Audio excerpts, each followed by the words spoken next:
Fresh అయినాము. ఇక్కడ చూడండి నెమళ్ళు ఉన్నాయి. మార్నింగ్ ఇవే నిద్ర లేపినాయి.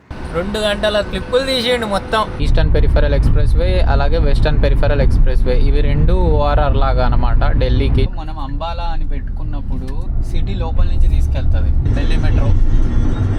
ఈ ఎక్స్ప్రెస్ వే మీద ఉన్న టోల్ గేట్స్ అన్నీ మన వ్యాలెట్ నుంచే కట్ అవుతాయి. మనలాగా ఎక్కడ పడితే అక్కడ లెఫ్ట్ తీసుకోవడానికి ఉండదు. 24.8 km/లీటర్ మైలేజ్ వస్తుంది. ఒక 10 కిలోమీటర్స్లో ఉన్నాము లుధియానాకి. సో లుధియానా తర్వాత మాకు జలంధర్ వస్తుంది. జలంధర్ తర్వాత పఠాన్కోట్ అనమాట. NH44 ఇవన్నీ NH44 మీదనే ఉంటాయి. పఠాన్కోట్ క్రాస్ చేసి, పఠాన్కోట్ అనేది లాస్ట్ అనమాట పంజాబ్లో. పఠాన్కోట్ అనేది కొంచెం పెద్ద సిటీ. అది క్రాస్ చేస్తే జమ్మూలోకి ఎంటర్ అవుతాము. జమ్మూలో ఇంకా చూసుకోవాలి ఎక్కడ హాల్ట్ అవ్వాలి ఏంటి అనేది. ఓపిక ఉన్నంత వరకు అయితే వెళ్తాము. అసలు పంజాబ్ ఎలా ఉందంటే క్రేజీ ఉంది గైస్. అంటే ఇప్పుడు రోడ్ ఎమ్మటి అవుట్స్కట్స్ అని ఏం లేదు, పోతూ ఉంటాయి, బిల్డింగ్స్ వస్తూనే ఉంటాయి, షోరూమ్స్ వస్తూనే ఉంటాయి, ఇండస్ట్రీస్ వస్తూనే ఉంటాయి, ఆ స్కూల్స్ ఉంటూనే ఉంది. కానీ నార్మల్గా ఎక్కడైనా ఎట్లుంటుంది, కొంచెం అవుట్స్కట్స్ లాగా ఉంటుంది, తర్వాత మళ్ళీ కొంచెం సిటీ లాగా ఉంటుంది, కొన్ని ఊర్లు ఉంటాయి, కొన్ని స్టాల్స్ ఉంటాయి, అట్లా ఉంటుంది కదా. పంజాబ్ అలా ఉండదు, కంప్లీట్గా ఒకేలాగా ఉంటుంది.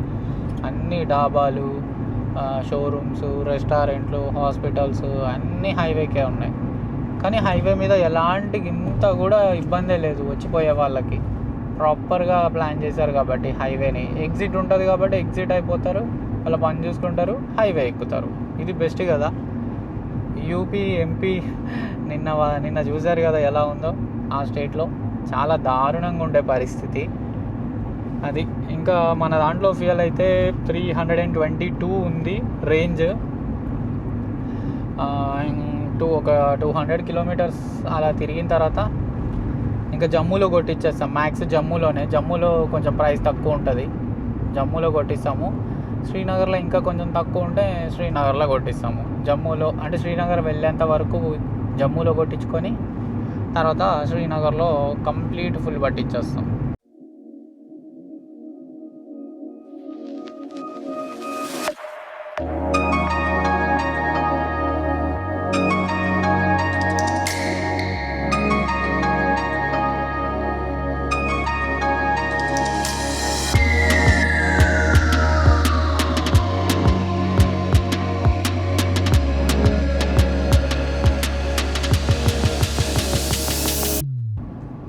ఇప్పుడు లెఫ్ట్ సైడ్ వెహికల్స్ దిగుతున్నాయి కదా, వాళ్ళందరూ లుధియానా సిటీ లోపలికి వెళ్తున్నారు అన్నమాట.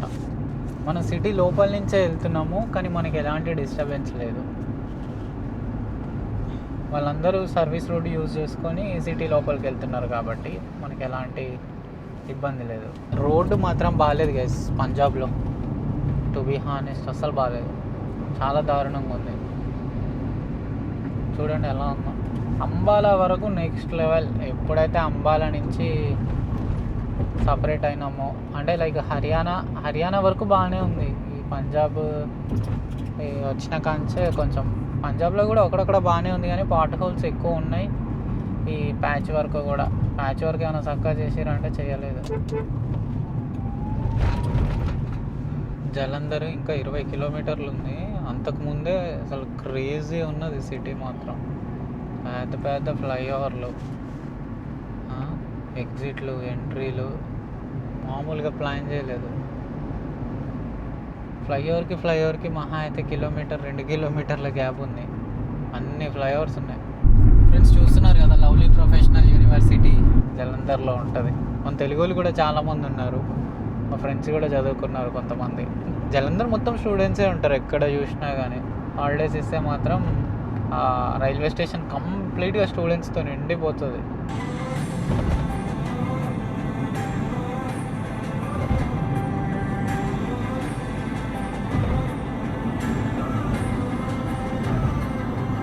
ఇక్కడ మనం ఫ్లైఓవర్ దిగి జమ్మూ అయినా కానీ పఠాన్కోట్ అయినా వెళ్ళాలంటే ఈ ఫ్లైఓవర్ కింద నుంచి రైట్కి వెళ్ళాలి. లెఫ్ట్కి వెళ్తేనేమో జలంధర్ సిటీ లోపలికి వెళ్తాం. చాలా పెద్దగా ఉంది ఇది సిటీ కూడా. NH44 కంప్లీట్గా తిరుగుతుందా? ఇక్కడ నుంచి రోడ్డు బాగుండదు గైస్, అర్థమైంది situation. NH44 it self bad from here. NH44. Okay, మనం కరెక్ట్ రూట్లోనే ఉన్నాం. ఇంతసేపు మనం కొంచెం టౌన్స్ సిటీస్ చూసాం కదా, ఇక్కడ నుంచి విలేజెస్ ఉంటాయి. పంజాబ్ మొత్తంలో ఎక్కడ చూసినా కానీ ఈ జామాయిల్ చెట్లు అయితే ఫుల్ ఉంటాయి అబ్బా, ఎందుకో తెలియదు అసలు. ఇవి జామాయిల్ చెట్లేనా? ఎవరైనా కామెంట్ చేయండి. జామాయిల్ చెట్లే అవి. చిన్నప్పుడు మా ఇంట్లో కూడా ఉండేవి, చాలా చెట్లు ఉండేవి చిన్నప్పుడు మా ఇంట్లో. ఫుల్ అంటే ఫుల్ చెట్లు. ఇట్లాంటి జంక్షన్స్ వచ్చిన కాడ చిన్న చిన్న సిగ్నల్స్ ఉన్నాయి.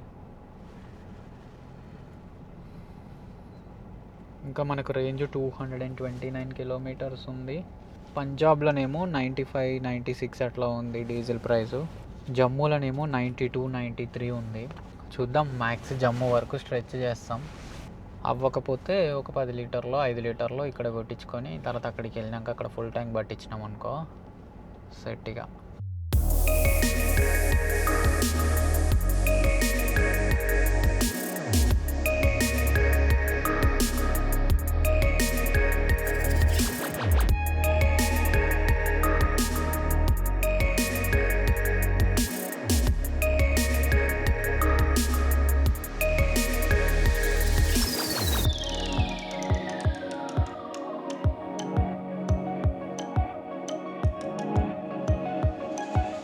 పఠాన్కోట్ 83, జమ్మూ 193 కిలోమీటర్లు పోవాలి జమ్మూ వెళ్ళాలంటే. టైం ఇప్పుడు 4:30 అవుతుంది. అనుకుంటే జమ్మూ వెళ్ళిపోవచ్చు, బట్ చూద్దాం మన ఓపికని బట్టి. పఠాన్కోట్లో అయితే స్టే చేయట్లేదు. పఠాన్కోట్ నాకు తెలిసి ఇంకొక 1.5 అవర్లో క్రాస్ చేస్తాం. పఠాన్కోట్కి జమ్మూకి మధ్యలోనే అవుతుంది మన స్టాప్. అసలు ఎంత ప్రశాంతంగా ఉంది చూడండి. పొల్యూషన్ ఉందనుకోండి, ఇన్ని వెహికల్స్ తిరుగుతున్నాయి, బట్ లిటిల్ బిట్ పొల్యూషన్ ఉంటుంది. ట్రాఫిక్ అంటే ఇట్లానే ఉంది, బట్ గ్రీనరీ చూడండి, ఆ చెట్లు చూడండి, పెద్ద పెద్ద చెట్లు రోడ్డు మీద, చాలా బాగుంది. వావ్. జలంధర్ నుంచి తర్వాత ఇంకా పఠాన్కోట్ వెళ్ళే రూట్ మాత్రం నెక్స్ట్ లెవెల్. అంటే ట్రాఫిక్ పరంగా ఇబ్బంది ఉంటుంది, బట్ సీనరీస్ అయితే మాత్రం క్రేజీ ఉన్నాయి అసలు. ఆ పొలాలు, లేచిన తోటలు, జామాయిల్ తోటలు, సైడ్ చెట్లు, గ్రీనరీ, ఫుల్ ఆన్ గ్రీనరీ ఉంటుంది. క్రేజీ. పక్కన ట్రాక్ కూడా ఉంది, రైల్వే ట్రాక్. రోడ్డు కూడా బాగానే ఉంది, రోడ్డు డ్యామేజెస్ అయితే లేవు, బాగుంది. కాకపోతే ఏంటంటే కొంచెం కంజెస్టెడ్ ఉందన్నమాట, చిన్నగా ఉంది. అటు సైడ్ ఇంకా ఎక్కువ లేదు. ఇక ఇక్కడ ఒక సర్టెన్ పార్ట్ మనం హిమాచల్లో కూడా వెళ్తాం. సో అదే ఇది బార్డర్, హిమాచల్ బార్డర్. ఇది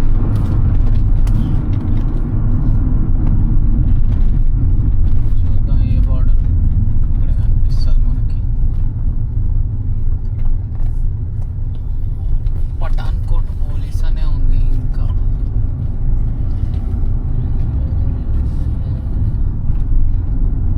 చాలా బాగుంది అసలు. ఈ వెదర్, ఆ గాలి, ఆ చెట్లు, చాలా పీస్ఫుల్గా ఉంది. డ్రైవ్ కూడా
ఫ్రెండ్స్, ఈరోజు ఫైనల్గా మనము పంజాబ్ నుంచి జమ్మూ అండ్ కాశ్మీర్లోకి కూడా అడుగు పెట్టేసాము. ఒకసారి అటు చూడండి bridge.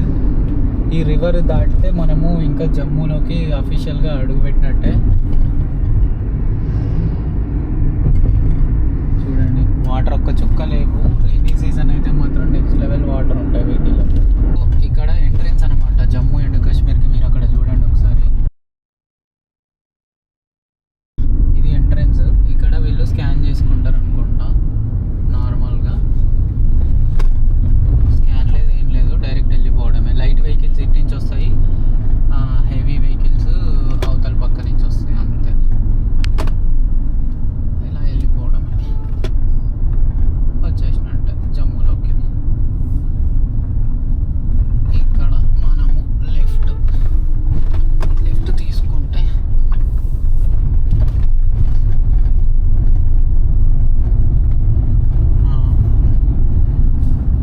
Kashmir to Kanyakumari highway. ఇది సేమ్ మళ్ళీ NH44 మీదకే వచ్చేసినాం.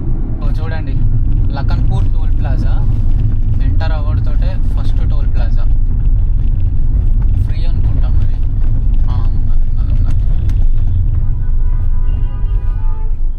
యా, అయిపోయింది, ఎంటర్ అయిపోయినాం. ఎక్సైజ్ జమ్మూలోకి వచ్చేసాము. టోల్ ప్లాజా కూడా చేయించుకున్నాము. లఖన్పూర్, ఇది లఖన్పూర్ ఫస్ట్ టౌన్ ఇది జమ్మూలో. ఇంకా మనకు రేంజ్ 85 కిలోమీటర్స్ ఉంది, పడుతుంది ఇంకా రిజర్వ్లా. ఇది హిల్లీ ఏరియా కదా, కొట్టించుకుందామని చూస్తున్నాం. పడ్డది ఆల్రెడీ, ఇప్పుడే పడ్డది రిజర్వ్లో. ఇక్కడ ఇండియన్ ఆయిల్ బంక్ ఒకటి చూపిస్తుంది గూగుల్లో. వేర్ ఇట్ ఈస్,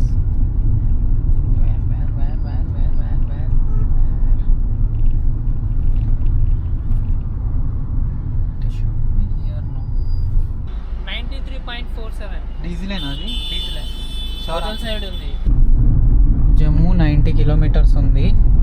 ఇంకా ఫ్యూల్ కొట్టించేసినాము. ఇక్కడ చూడండి, 930 కిలోమీటర్స్ రేంజ్ వచ్చింది. 43 లీటర్స్ ఏమో పట్టింది. ప్రైస్ అయితే మాత్రం 93 రూపీస్ పడింది.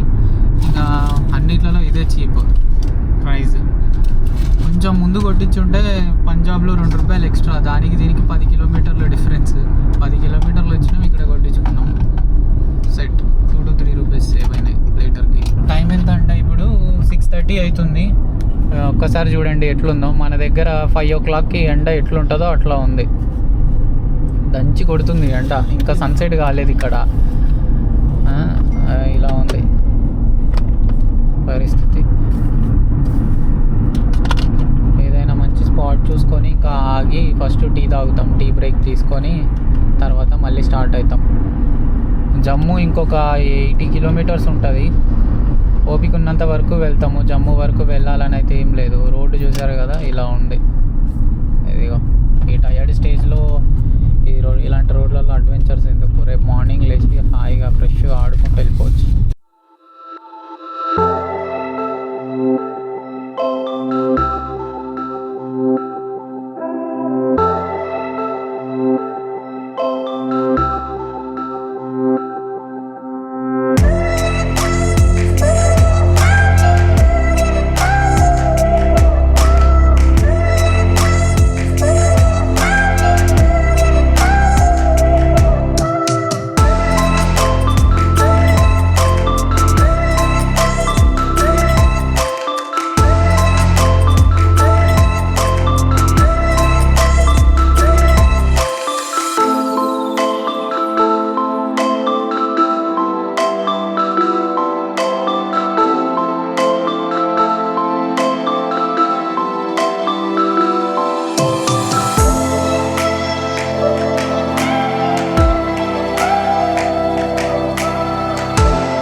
పఠాన్కోట్ దాటి సాంబా వరకు వచ్చినాము.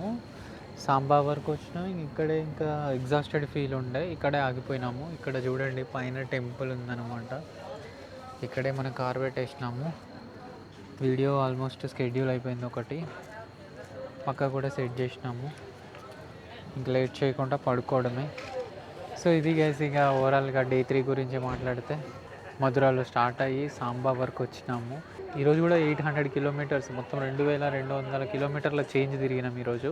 నిన్న 1550, సో అవి ఒక 450, ఒక 200, 650 టు 700 కిలోమీటర్స్ వచ్చినాం ఈరోజు.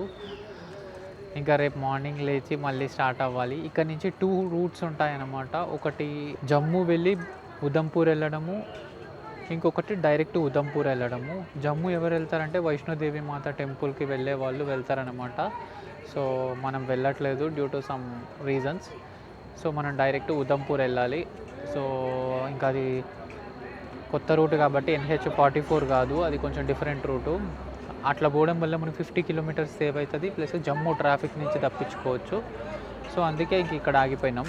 సో ఇది ఈరోజుకి డే 3. ఇంకా నెక్స్ట్ రేపటి నుంచి నెక్స్ట్ లెవెల్లో ఉంటాయి వ్లాగ్స్ అనేవి. సో ఇలాంటి మరిన్ని వ్లాగ్స్ కనుక కావాలి అనుకున్నట్లయితే ఖచ్చితంగా మన వినోద్ బండారు ఛానల్ని సబ్స్క్రైబ్ చేసి సపోర్ట్ చేయండి. See you in the next video. Bye bye.